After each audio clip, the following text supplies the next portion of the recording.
Well, in modern times, this idea that the essential purpose of man is to glorify God has slightly been shifted to glorifying man. This is called humanism. In some way, this is the central distinction between the Christian view of the world, glorifying God, and the modern secular humanist view, glorifying man. Do you see it in those terms? Of course, this is evident. So we see, since, as you mentioned correctly, since the so-called Renaissance time, and then more stressed in the 18th century of the so-called Enlightenment, and then promoted officially and mainly by the Freemason societies in this public life, to put man at the center, that man should be the judge of truth and of what is good and what is evil, and then man should be adored instead of God. So God is becoming in the modern society, therefore, an obstacle. God is becoming an obstacle, and concretely, since God can be only an idea for someone, but God is concrete, and He incarnated Himself. God became man, visible, Jesus Christ, true God and true man, and therefore Jesus Christ as true God and true man is for this anthropocentric, humanistic, and especially Freemasonic ideology. The main obstacle is Jesus Christ as God and man, who is present here on earth since His incarnation, in the church, in the sacraments, and in the crosses and all the signs. This had to be removed and to replaced by a new religion, which is the religion of man, to adore man. And this is the deepest wound of the modern culture, and this is the greatest danger and the greatest sin. And this was the core, the essence of the sin, first of the fallen angels, to adore themselves and not God, and then especially also the core of the sin of Adam and Eve. They wanted to decide. We are deciding.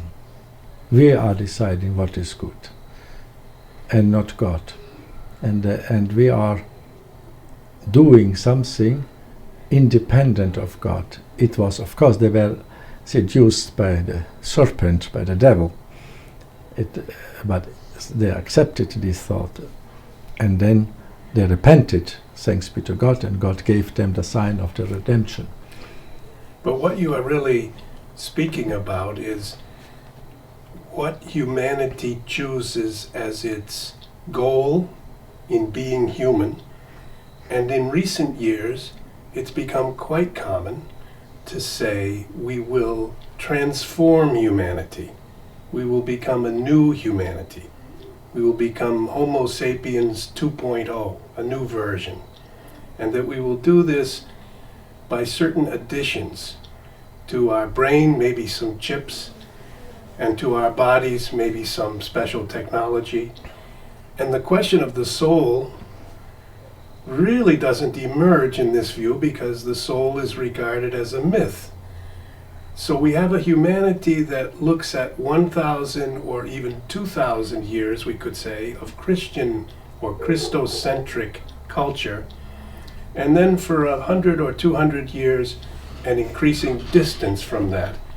And now reaching a kind of crisis. And you said in your very interesting book interview, Christus Vincit, pure technology is spiritually cold, and therefore people are not happy. They are empty. They are continuously seeking pleasures to escape the inner void. To avoid the ugliness, the insanity, people are running after new pleasures, new technologies, and they become in their souls cold, egoistic, and cruel. What spiritual alternative do you see to this soulless technological culture, and do you think it's important? Of course. You mentioned these temptations, attempts to transhumanism, and this is really an expression of the greatest pride and the greatest sin against God, to put himself, to place himself in the place of God, and to create something new as human being, but they will not succeed, never, because God will not allow this. God is the own Lord and creator of the human being. They can try to do some technical additions, or they will not succeed to change the nature of man. This is God-given, and God created this. They can maybe harm the human nature, but they cannot change human nature. They will try to do, because this is an area which God reserved for himself completely, and therefore they can only create something, a technology and something cold, and this will not make happy and really a human being, because there is the soul, and the soul exists, and the soul is created immediately by God in the moment of the conception of a new human life, and the soul is immortal, and they cannot kill the soul, as Jesus Christ said in the Gospel. Fear those do not fear those who can kill the body, but whom is God, who can condemn you for eternity, the soul. And so the soul will always remain immortal. And human being, these attempts to make this transhumanism agenda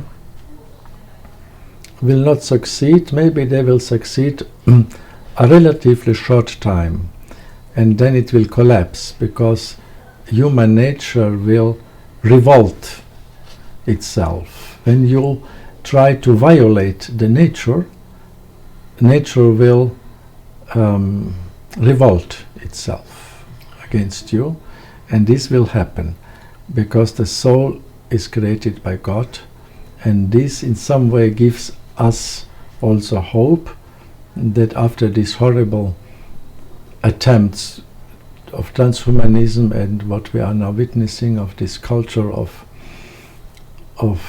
cold technology and egoism, God will again give humanity the sense of longing for true human values, to have a heart, to have a soul, to have relationships which are marked by the heart, by the soul, not by the cold intellect and technology.